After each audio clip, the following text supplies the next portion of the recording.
केतु के साथ इनकार अलगाव की ऊर्जा है जो आपको एक निश्चित ग्रह के एक निश्चित घर के परिणामों से दूर रखती है।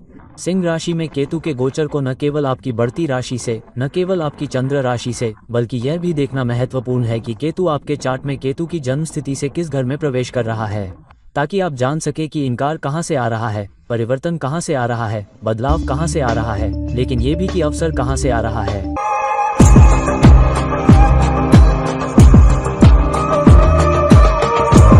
हेलो, नमस्ते और आदाब मेरे सभी दोस्तों को आपके मित्र ज्योतिष और दिशा निर्देश से। हम धीमी गति से चलने वाली संस्थाओं, तेज संस्थाओं, बृहस्पति, शनि और राहु केतु के मिथुन, मीन और कुंभ और सिंह राशि में क्रमशः राहु और केतु के गोचर को कवर करने की यह श्रृंखला कर रहे हैं। इस संबंध में हमने इन सभी संस्थाओं के गोचर को आपकी बढ़ती राशि से, चंद्र राशि से और साथ ही आपके चार्ट में ग्रह की जन्म स्थिति से किया है। आज हम केतु के सिंह राशि में गोचर के बारे में जानेंगे क्योंकि यह अपने साथ कई अवसर और चुनौतियां भी लेकर आएगा। तो चलिए सिंह राशि से शुरू करते हैं जहां केतु ने अभी अभी गोचर किया है, और अगर सिंह राशि में केतु भी मौजूद है तो इसका मतलब है कि केतु अब अपने वापसी स्थान पर आ गया है। यह आपके चार्ट में जहां से शुरू हुआ था वहां वापस आ गया है और ऐसा हर 18 साल में एक बार होता है। तो केतु के वापसी स्थान या उसी घर में आने के लिए क्या महत्वपूर्ण है? इसका मतलब है कि केतु खुद के साथ एक है या खुद के साथ संयुक्त है। अब हम जानते हैं कि पहला घर जहां भी ग्रह उस घर का प्रतिनिधित्व करता है वह व्यक्ति की पहचान और साथ ही भौतिक इकाई शरीर का प्रतिनिधित्व करता है। तो केतु के वापसी स्थान में जाने पर मुख्य चुनौतियां क्या हैं? तो हाँ, यह इस बारे में बात करता है कि यह व्यक्ति शायद इनकार के कारण कभी कभी थोड़ा भ्रमित हो सकता है। मैं कहाँ हूँ, मैं अभी कहाँ हूँ, मैं कहाँ जा रहा हूँ, और एक निश्चित मात्रा में भ्रम और नुकसान होगा कि मैं क्या परिणाम चाहता हूँ, क्योंकि जैसा कि हम जानते हैं केतु एक नकार का ग्रह है जहां आप पहले ही प्राप्त कर चुके हैं। इसलिए जब यह अपनी सुई की स्थिति से अपने पहले घर में अपनी वापसी की स्थिति में आता है तो यह इस बारे में है कि मैं कहाँ जा रहा हूँ, मैं कहाँ जा रहा हूँ, और यह वैराग्य का भी संदेश देता है, स्वयं से वैराग्य का भाव। लेकिन वैराग्य का सबसे बड़ा भाव जो यह आपको देता है वो आपके लिए एक सीख है। वैराग्य आपके अहंकार से होना चाहिए। यदि आप अपने आप को अहंकार, झूठी शान, प्रतिष्ठा से अलग नहीं करते हैं तो यह आपके भौतिक शरीर या आपके समग्र स्वास्थ्य पर भी प्रभाव डालता है। तो जब केतु अपने जन्म स्थान से अपनी वापसी की स्थिति में आता है तो आत्माओं को क्या चाहिए? तो यह आत्मा की खोज का स्थान है। इसलिए केतु अपनी वापसी की स्थिति में वापस आया है। अपनी वापसी की स्थिति में वापस आने का मतलब है आंतरिक स्वयं की खोज करना। इस जीवन में आपकी आत्मा का क्या अर्थ है? क्योंकि इस जीवन में या इस पारी में आपकी आत्मा की यात्रा विशेष रूप से उस लक्ष्य को प्राप्त करने के लिए नहीं है जहां केतु जाता है, जहां केतु स्थित है, जहां केतु गोचर कर रहा है, और अब केतु अपने जन्म स्थान पर गोचर कर रहा है। इसलिए आत्मा की आवश्यकता, आत्मा की खोज है कि मैं इस दुनिया में किस लिए हूँ? भौतिक पक्ष के लिए नहीं बल्कि आध्यात्मिक पक्ष के लिए। इसलिए ये देखना महत्वपूर्ण है कि आपको क्या छोड़ने की आवश्यकता है जो आपको आध्यात्मिक रूप से सेवा नहीं दे रहा है, जो आपकी मदद नहीं कर रहा है। इसलिए उदाहरण के लिए यदि आप किसी का पीछा कर रहे हैं, परिणाम के पीछे भाग रहे हैं, कुछ सुविधाओं के पीछे भाग रहे हैं और आपने देखा है कि आप उस व्यक्ति के साथ संबंध बनाने के लिए संघर्ष कर रहे हैं, किसी निश्चित संगठन में जाने के लिए, किसी निश्चित स्थान पर जाने के लिए या उच्च शिक्षा प्राप्त करने के लिए, तो वह विशेष घर जो भी हो, उदाहरण के लिए केतु 5वें घर में एक निश्चित स्थान पर वापस आ गया है तो ये शिक्षा के बारे में हो जाता है। यदि यह 7वें घर में है तो ये साझेदारी के बारे में हो जाता है। तो यहाँ केतु आपको बता रहा है कि अगर आपने किसी खास दिशा में कुछ हासिल करने की कोशिश की है और वो आपको नहीं मिल रहा है तो आपको इस पर फिर से विचार करने की जरूरत है कि मुझे वो क्यों नहीं मिल रहा है। क्या वो मुझे नहीं मिल रहा है या फिर इसलिए नहीं मिल रहा है क्योंकि मैं उसे आध्यात्मिक रूप से नहीं देख रहा हूँ, मैं उसे केवल भौतिकता के रूप में देख रहा हूँ। तो आपके लिए आध्यात्मिक सीख यही है कि भौतिक पक्ष को छोड़ दें और आध्यात्मिक पक्ष को देखें, सेवा पक्ष को देखें, तभी परिणाम आपके पास आएंगे। तो जब तक आप किसी खास दिशा में सेवा नहीं करते, अहंकार को छोड़ दें, दूसरों के लिए कुछ हासिल करने की कोशिश करने की अपनी स्वयं की इकाई को छोड़ दें, तब तक केतु आपको वापस सेवा देगा। तो आपको जो कदम उठाने की जरूरत है वो है अपनी आध्यात्मिक यात्रा के प्रति अधिक जागरूक होना। आपको अपने अहंकार या गर्व, प्रतिष्ठा को लेकर ज्यादा नहीं बढ़ना चाहिए। मैं इसके लायक नहीं हूँ, लेकिन अधिक जमीन से जुड़े रहें, अधिक जमीन से जुड़े रिश्ते बनाएं, अपने आसपास जो हो रहा है उसके प्रति अधिक जमीन से जुड़े रहें, स्थिति के प्रति अधिक सजग रहें और यह समझें कि आपकी यह पारी सेवा के लिए है, केवल भौतिकता प्राप्त करने के लिए नहीं। ऐसे किसी भी निर्णय से बचें जो ये सोचकर हो कि ठीक है, अगर मैं इस व्यक्ति को छोड़ देता हूँ तो शायद यह मेरी मदद करेगा, अगर मैं इस निवेश को छोड़ देता हूँ तो यह मेरी मदद करेगा, अगर मैं इस संगठन को छोड़ देता हूँ तो यह मेरी मदद करेगा। लेकिन इसे आध्यात्मिक रूप से देखें, अगर कोई बाधा है तो क्यों है?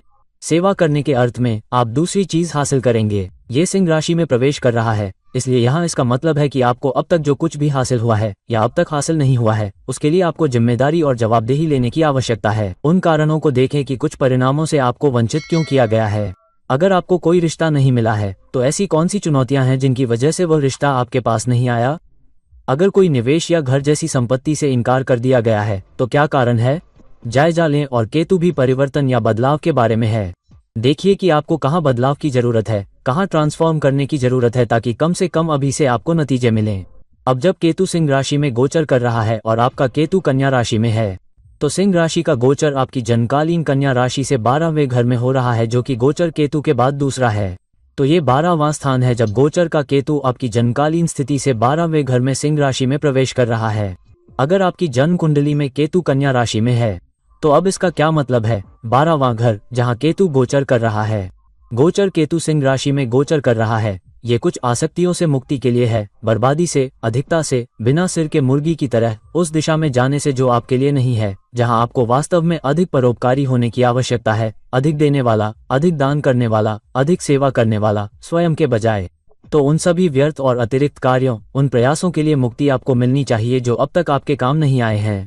यह एक ऐसा स्थान भी है जहां या तो आप किसी चीज पर ध्यान केंद्रित करते हैं और चुनौतियां आपको नहीं मिल सकती हैं, या आपके लिए कोई बदलाव या परिवर्तन का अवसर आ रहा है। उदाहरण के लिए लेंस के लिए केतु भी यथास्थिति परिवर्तक है। तो अब तक आपकी जो भी यथास्थिति रही है, केतु उस घर में आता है ताकि यथास्थिति में बदलाव लाया जा सके। तो उदाहरण के लिए यदि आप अब तक विदेश जाने के लिए संघर्ष कर रहे थे और वह अवसर आपके लिए नहीं आया है, तो केतु आपको वहां जाने के लिए यथास्थिति का मौका दे रहा है। हालांकि यह इस बारे में भी है कि यदि आप मौका ले रहे हैं तो आपको वास्तव में संघर्ष करने और कड़ी मेहनत करने के लिए तैयार रहने की आवश्यकता है। तो उदाहरण के लिए इसका मतलब ये भी हो सकता है कि विदेश में कुछ चुनौतियां हों, या यदि आप पहले से ही विदेश में हैं तो आपको जो उच्च लाभ की उम्मीद थी वह आपके पास नहीं आ सकता है जब तक कि परिवर्तन या बदलाव की आवश्यकता न हो। तो आपको क्या बदलने की आवश्यकता है, आपको क्या बदलने की आवश्यकता है, यह आपको देखने की आवश्यकता है। और सबसे पहली चीज जो आपको निश्चित रूप से बदलने की जरूरत है वह है स्वयं पर अत्यधिक व्यय और अत्यधिक ध्यान, भौतिक स्वयं जो आपको याद दिलाता है। तो यहाँ आत्मा की क्या जरूरत है, तो यहाँ आत्मा की जरूरत है सेवा करने की ओर देखें, आध्यात्मिक उत्थान की ओर देखें, अचेतन कर्मों को छोड़ने की ओर देखें। राहु आपके सचेत कर्म हैं, पू अचेतन कर्म हैं जिन पर आपने अभी तक ध्यान नहीं दिया है।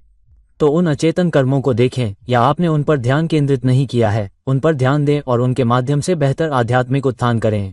आपके लिए आध्यात्मिक सबक आपके मन या आपके अतीत के बारे में नहीं है, बल्कि इस बारे में है कि आपको वर्तमान में क्या देखने की जरूरत है, आपको कहाँ सेवा करने की जरूरत है, आपको कब आगे बढ़ने की जरूरत है। और आप केवल वही नहीं है जो आपका मन यहाँ है, बल्कि आपकी आत्मा क्या है। तो आध्यात्मिक सबक है अपनी आत्मा को देखें। अनावश्यक कार्यों या बेकार और अतिरिक्त कार्यों को छोड़ दें, और कार्य है अच्छी नींद लेना, बेहतर स्वच्छता पर ध्यान देना। आध्यात्मिक वापसी देखें, आध्यात्मिक उत्थान को देखें, और मजबूत अंतर्ज्ञान के लिए यह एक अच्छी स्थिति है। तो बदलाव और रूपांतरण को देखें और आपका अंतर्ज्ञान आपका मार्गदर्शन करेगा। अब जब राहु आपके 11वें भाव में सिंह राशि में गोचर कर रहा है, जब सिंह राशि में केतु आपकी जन्म कुंडली में तुला राशि में है, तो गोचर का केतु आपकी जन्म कुंडली से 11वें भाव में गोचर कर चुका है। केतु जो तुला राशि में है, जिसका अर्थ है कि जन्म का राहु गोचर केतु से 3 स्थान दूर है, जबकि गोचर का केतु निष्कपट केतु से 11 स्थान दूर है। तो यह 113वां स्थान है। तो इसका क्या मतलब है, 11वां स्थान और केतु का सिंह राशि में 11वें भाव में जाना। अब याद रखें कि केतु इनकार, निषेध, अलगाव और उन कार्यों पर पुनर्विचार का प्रतिनिधित्व करता है जो आपने अभी तक नहीं किए हैं, जिन पर आपने अभी तक ध्यान केंद्रित नहीं किया है, और जहां आपको योगदान करने की आवश्यकता है, या जहां आपको कुछ हासिल करने से पहले और अधिक करना है। केतु आपके सामने आने वाली चुनौतियों का भी ग्रह है। यदि आपने इस पर ध्यान नहीं दिया है, या आपने इस पर ध्यान केंद्रित नहीं किया है कि आपको कहाँ बदलाव की आवश्यकता है। केतु स्थिति परिवर्तन लाने वाला भी है। सिंह राशि में 11वें भाव में केतु आपके द्वारा अब तक किए गए कार्यों या परिस्थितियों को बदलने का अवसर लेकर आ रहा है। उदाहरण के लिए समाज के 11वें भाव में सामाजिक लाभ, सामाजिक संबंध और सामाजिक दायित्व को दर्शाता है। यहाँ यह आपके लिए बदलाव या परिवर्तन का मौका लेकर आ रहा है। इसलिए अब तक आपने जो किया है उस पर फिर से गौर करें, अपने संबंधों पर फिर से गौर करें, अपनी साझेदारी पर फिर से गौर करें, अपने परिचितों पर फिर से गौर करें, अपने सभी सामाजिक संबंधों और सामाजिक नेटवर्क पर गौर करें, और क्या वे आपके लिए उपयोगी हैं। उदाहरण के लिए यदि आपने फेसटाइम, फेसबुक और इंस्टाग्राम पर बहुत समय बिताया है, तो क्या उन सोशल मीडिया, उन कनेक्शनों और मनोरंजन संबंधी गतिविधियों ने वास्तव में आपकी मदद की है। क्या आपने सोशल मीडिया पर दोस्तों के साथ चैट करने में बहुत समय बिताया है, क्या इससे वास्तव में आपको मदद मिली है। इसलिए परिवर्तन या बदलाव का समय है, या वास्तव में ये देखने का समय है कि बदलाव कहाँ से आना चाहिए। इसलिए आपको अवसर दिया जा रहा है कि आपको बदलने की आवश्यकता है। दूसरा, यह नकार का स्थान भी है। यदि आपने वो जिम्मेदारी नहीं ली है जिसका प्रतिनिधित्व सिंह राशि करती है, तो यदि आप बदलाव के लिए जिम्मेदारी लेने के लिए तैयार नहीं हैं, तो परिवर्तन का परिवर्तन या इच्छाएं और आकांक्षाएं जिसका प्रतिनिधित्व 11वां घर करता है, तो वह आपको नहीं दी जाएगी।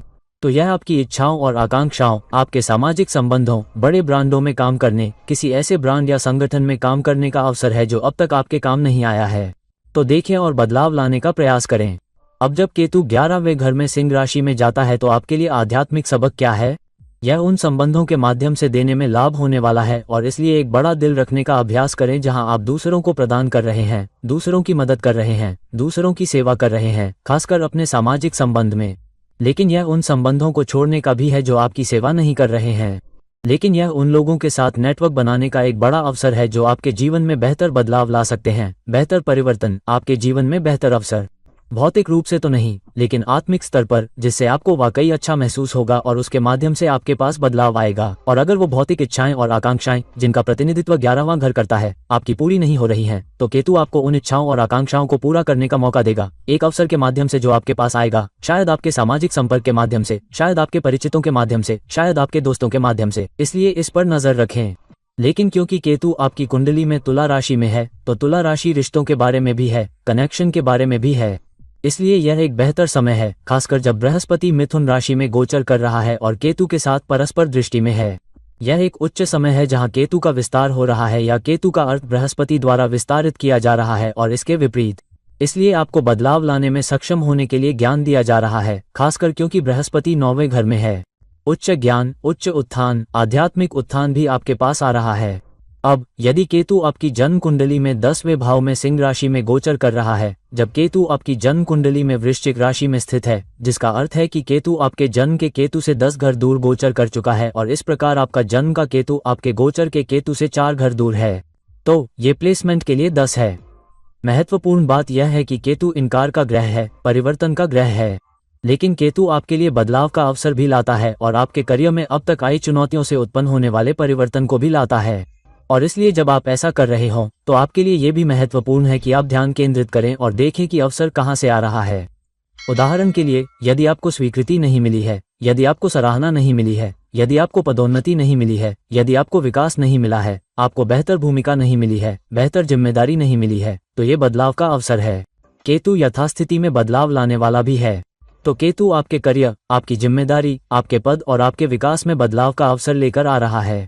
तो केतु कह रहा है कि आप अपने करियर में अभी जहां हैं उस पर फिर से गौर करें, और अगर अब तक इससे आपको कोई फायदा नहीं हुआ है तो उस बदलाव को देखें।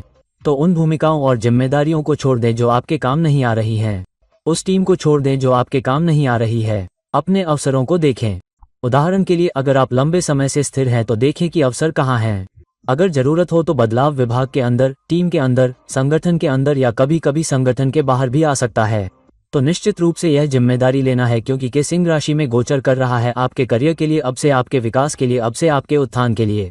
और इसलिए चौथी जरूरत है उन महत्वाकांक्षी लक्ष्यों को छोड़ना जो आपके काम नहीं आ रहे हैं, और नए लक्ष्यों को चुनना जो एक उच्च उद्देश्य की पूर्ति कर रहे हैं। यह आपके करियर में मदद करने के लिए एक आध्यात्मिक उद्देश्य भी हो सकता है।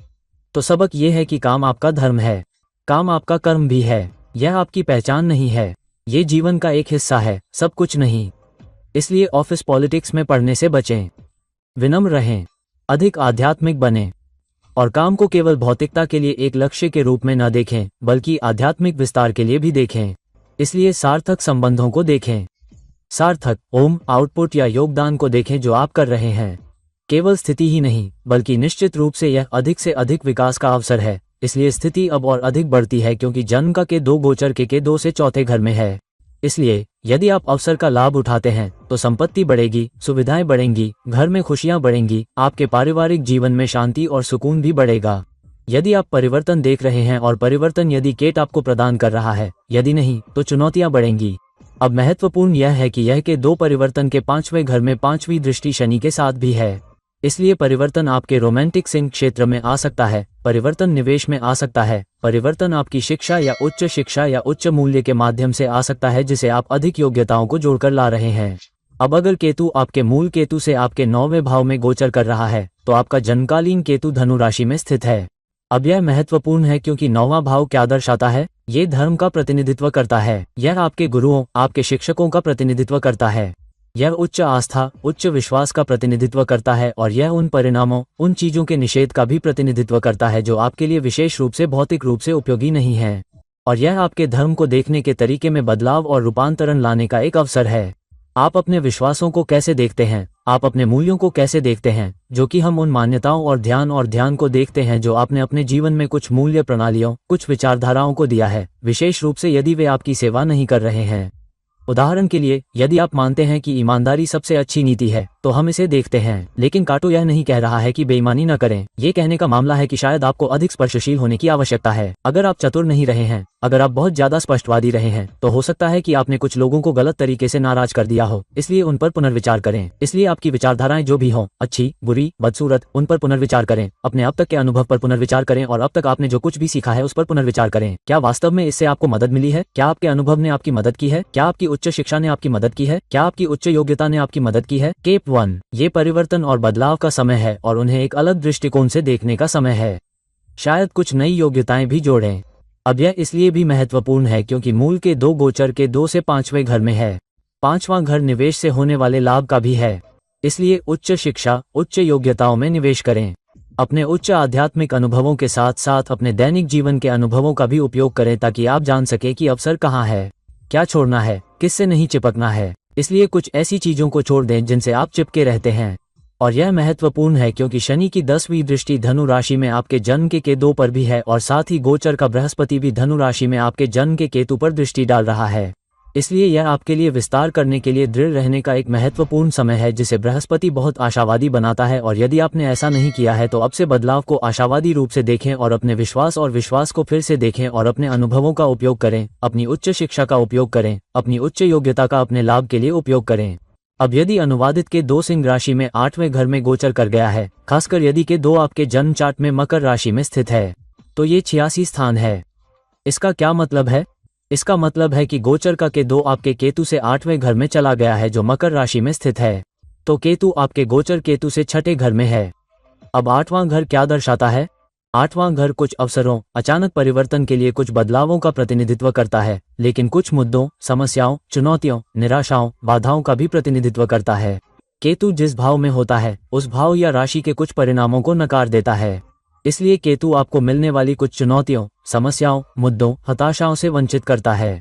हालांकि केतु आपको अचानक मिलने वाले अवसरों, अचानक मिलने वाली चुनौतियों, अचानक मिलने वाले नए लाभों से भी वंचित करता है अगर आप बदलाव नहीं देख रहे हैं।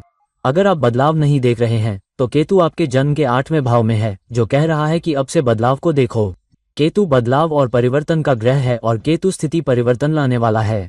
केतु कह रहा है कि मैं आपके जीवन में यथास्थिति में बदलाव ला रहा हूँ, कुछ मुद्दों और समस्याओं को रोककर, लेकिन मैं कुछ पुराने अवसरों को भी रोक रहा हूँ जिनका आप इंतजार कर रहे थे।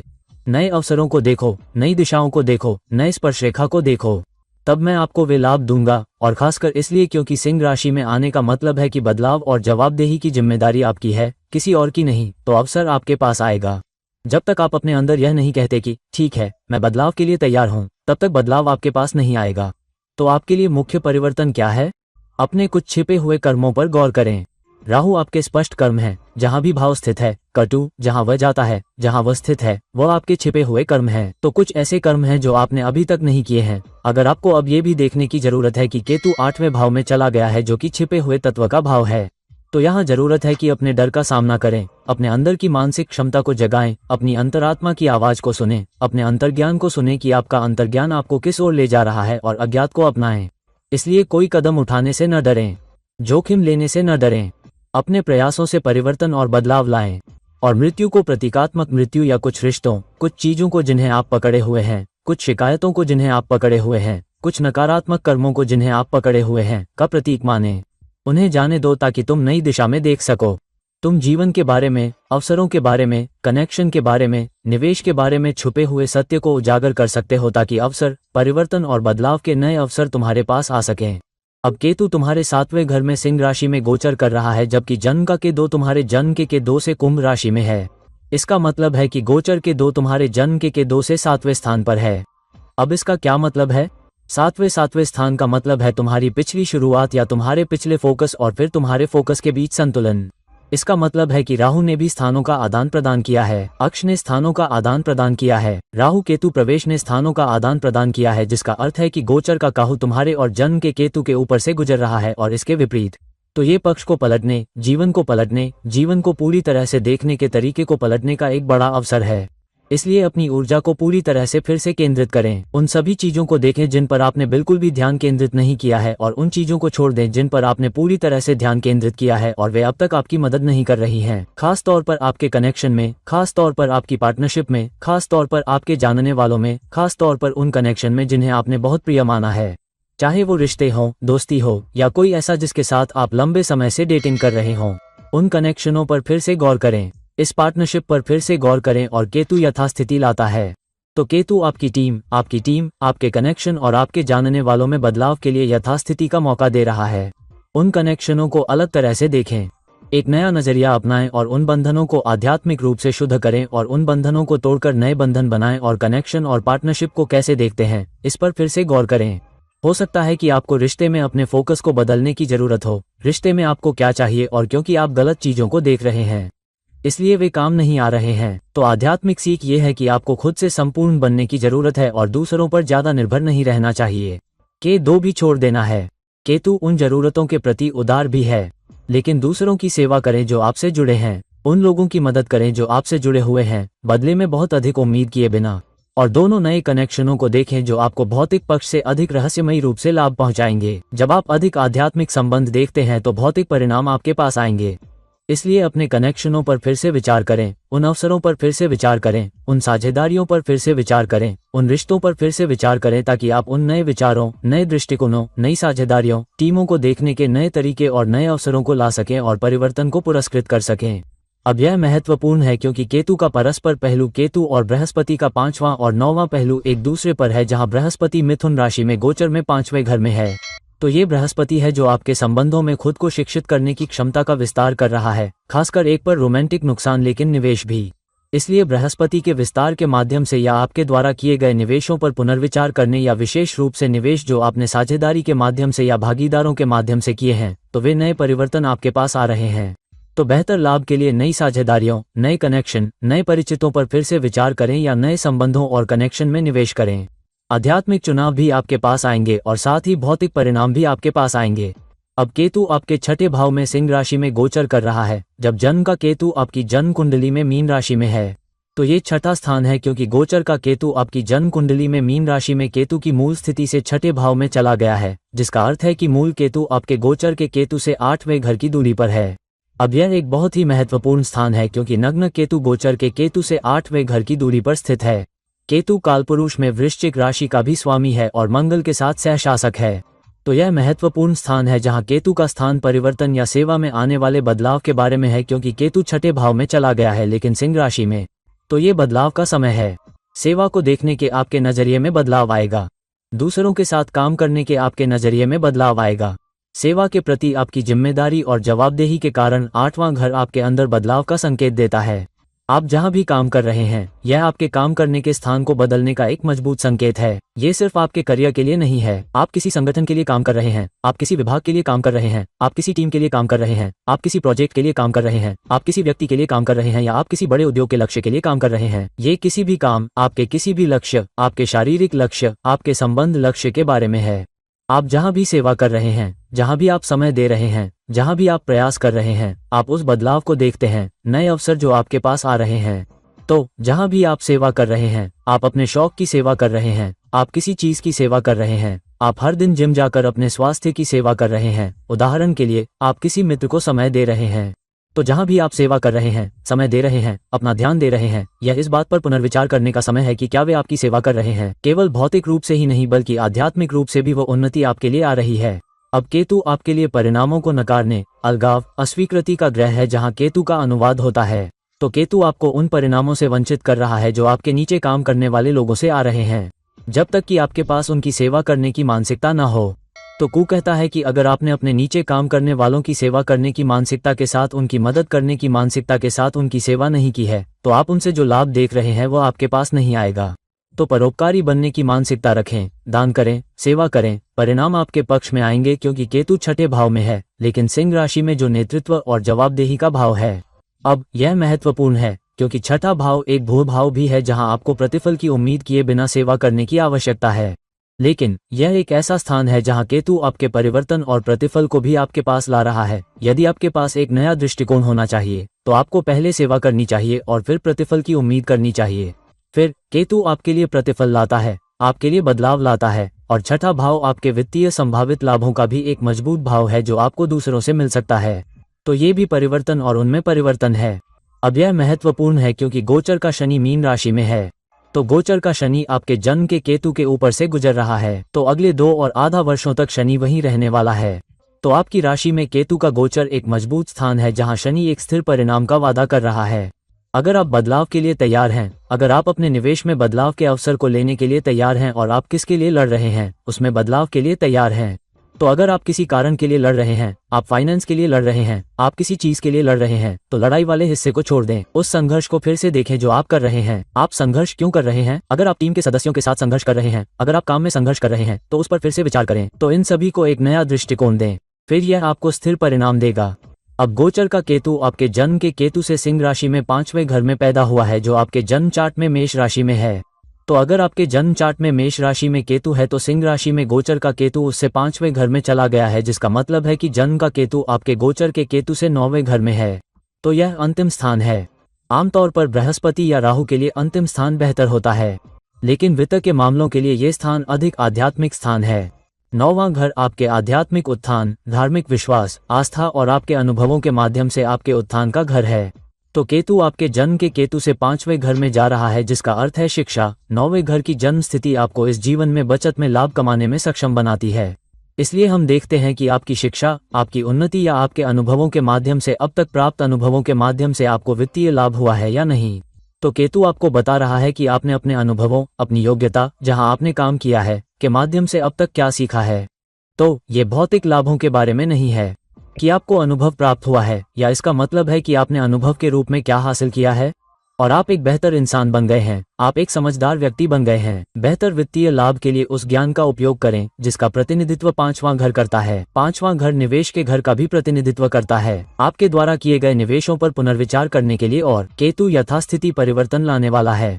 तो केतु आपको निवेश, रोमांस और करियर को देखने के नजरिए में बदलाव का मौका दे रहा है, क्योंकि केतु आपके जन्म के केतु से 10वें भाव से 8वें भाव में जा रहा है। इसलिए अपने करियर पर फिर से नजर डालें, अब तक आपके जो भी संबंध रहे हैं उन पर फिर से नजर डालें, उसकी जिम्मेदारी लें। अवसर आपके पास आएंगे, करियर बदलने का मौका आपको दिया जा रहा है अगर आप उसे लेने के लिए तैयार हैं। तो कुछ ऐसी समस्याएं हैं जिन्हें आपको छोड़ना होगा, कुछ ऐसे बदलाव हैं जिन पर आपको फिर से विचार करना होगा, कुछ ऐसी बाधाएं हैं जिन्हें आपको दूर करना होगा। तो पिछले जन्म के कर्म जिन्हें 5वां घर भी दर्शाता है, अगर आप नजरिया बदलने के लिए तैयार हैं तो आपको एक अवसर के रूप में दिया जा रहा है। तो आपके लिए आध्यात्मिक सीख ये है कि उन नतीजों के सामने समर्पण कर दें जिन्हें आपने छोड़ दिया है। समर्पण की मैं नतीजों पर ज्यादा ध्यान नहीं देता, बल्कि मैं अपने निवेश, प्यार और सृजन पर ध्यान देता हूँ। फिर आपके पास अवसर आएंगे और आपको जो कार्य करने की आवश्यकता है वह दूसरों की सेवा करने और उनकी मदद करने के लिए होगा, और उसके माध्यम से वित्तीय लाभ भी आपके पास आएगा, करियर में भी लाभ होगा। यदि आपके पास परिवर्तन है या प्रेम की ओर, संबंधों की ओर, उन सभी चीजों की ओर परिवर्तनकारी ध्यान है जो खुशियां लाती हैं, जो आपके करियर में आपकी रुचि लाती हैं, आपके काम में। अब यदि आपका गोचर का केतु सिंह राशि में 4थे घर में गोचर कर चुका है, यदि जन्म का केतु वृषभ राशि में है, तो यह 410वां स्थान है। गोचर का के 2 जन्म के 2 से 4थे घर में चला गया है, तो इसका मतलब है कि जन्म का के 2 गोचर के 2 से 10वें घर में है। अब इस 410 स्थान का मतलब है कि सबसे पहले के 2 नकारात्मकता का ग्रह है, लेकिन ये परिवर्तन का ग्रह भी है। के 2 यथास्थिति परिवर्तन करने वाला है। तो केतु जिस घर में जाता है, जिस राशि में जाता है या जिस ग्रह के साथ वह गोचर में भी युति करता है, उसकी यथास्थिति बदल देता है। तो केतु आपके मूल भाव के 2 से 4थे भाव में गोचर कर रहा है और कह रहा है कि मैं आपके घरेलू जीवन में यथास्थिति में बदलाव का अवसर ला रहा हूं, और क्योंकि यह सिंह राशि में जा रहा है इसलिए बदलाव की जिम्मेदारी और जवाबदेही आपकी है। हम देखते हैं कि आपने अब तक अपने घरेलू जीवन को कैसे जिया है। अब तक के आपके संबंधों पर फिर से गौर करें। आप अपने परिवार के सदस्यों और अपने बच्चों से कैसे जुड़ते हैं, इस पर फिर से गौर करें। हम देखते हैं कि आप लोगों से डेटिंग, लोगों से मिलने जुलने, लोगों के साथ तालमेल बिठाने के मामले में कैसे आगे बढ़ रहे हैं, खासकर उन लोगों से जो आपके दैनिक जीवन से जुड़े हुए हैं। वे आपके सुरक्षा गार्ड से लेकर आपके ड्राइवर, आपके जीवन साथी, आपके बच्चे, आपके माता पिता, आपके भाई बहन या कोई भी हो सकते हैं। उन रिश्तों, उन संबंधों पर फिर से गौर करें और अपने जीवन साथी, माता पिता, भाई बहनों के प्रति जो नकारात्मक कर्म आप ढो रहे हैं उन्हें छोड़ दें। फिर बदलाव और रूपांतरण आपके पास आएगा, लेकिन जिम्मेदारी और जवाबदेही आपकी होगी। अगर आप ऐसा करते हैं तो चौथे घर का परिणाम बेहतर संपत्ति, अधिक खुशी, अधिक शांति, अधिक शांतिपूर्ण अस्तित्व के रूप में आपके पास आएगा। घरेलू घर शांति से भर जाएगा, खुशियों से भर जाएगा, शांति से भर जाएगा यदि आप प्रभार ले रहे हैं। यदि आप अपने दृष्टिकोण में बदलाव लाने की जिम्मेदारी ले रहे हैं तो आप अब तक अपने संबंधों को कैसे देख रहे हैं, विशेष रूप से पारिवारिक संबंध जो आपके पास अब तक हैं, और क्योंकि वह छोटा सा मामला 10वें घर में है, जिसका अर्थ है कि खुशी व शांति, घर में वह शांति, घरेलू घर आपके करियर में भी आपके बेहतर परिणामों में बदल जाएगा, आपके काम में भी, और धन भाग, निवेश भाग जिसे आप लाएंगे, विशेष रूप से क्योंकि शनि भी जन्म के केतु पर दृष्टि डाल रहा है, जो इच्छाओं और आकांक्षाओं के 11वें घर से तीसरी दृष्टि से आ रहा है। तो शनि इच्छाओं और इच्छाओं को पूरा करने का अवसर दे रहा है, क्योंकि मीन राशि में गोचर करने वाला शनि वृषभ राशि में दूसरे घर में केतु को आपकी आवश्यकता को देख रहा है। याद रखें कि वृषभ एक धन राशि है, तो धन संबंधी लाभ भी नए कनेक्शन, 2 नए परिचितों के माध्यम से हो सकता है और वे आपके लिए स्थिर रहेंगे। अपने पारिवारिक जीवन, अपने संबंधों और उन संपत्तियों पर नजर रखें जिन्हें आपने अब तक धन में निवेश किया है। तो अगर आपने घर, सुविधाओं या दैनिक सुविधाओं से संबंधित शेयरों में पैसा लगाया है तो उनमें निश्चित रूप से उतार चढ़ाव आएगा, तो उस पर फिर से नजर रखें। हालांकि एक बदलाव जो आपके पास आ रहा है वह धीरे धीरे आपके वित्तीय हिस्से में आ रहा है। नजर रखें और 1 घंटा रखें और उस पर नजर रखें। तो केतु आपके जन्म के 2 से तीसरे घर में सिंह राशि में गोचर कर रहा है। यदि आपके जन्म चार्ट में नाल के 2 मिथुन राशि में है और गोचर के 2 अब आपके जन्म के केतु से मिथुन राशि में तीसरे स्थान पर सिंह राशि में चला गया है, तो ये 311 स्थान है। अब गोचर ग्रह का तीसरे घर में होना आपके प्रयासों, अपने आप काम करने की आपकी क्षमता और अपने दम पर काम करने की क्षमता पर ध्यान केंद्रित करने के लिए है, और साथ ही यह भी बताता है कि आप दूसरों के साथ कैसे संवाद कर रहे हैं, आप दूसरों पर किस तरह का प्रभाव छोड़ रहे हैं, आपने अब तक दूसरों के साथ किस तरह की ब्रांडिंग की है। इसलिए अनुवाद के मामले में आपने जो किया है उस पर फिर से विचार करें।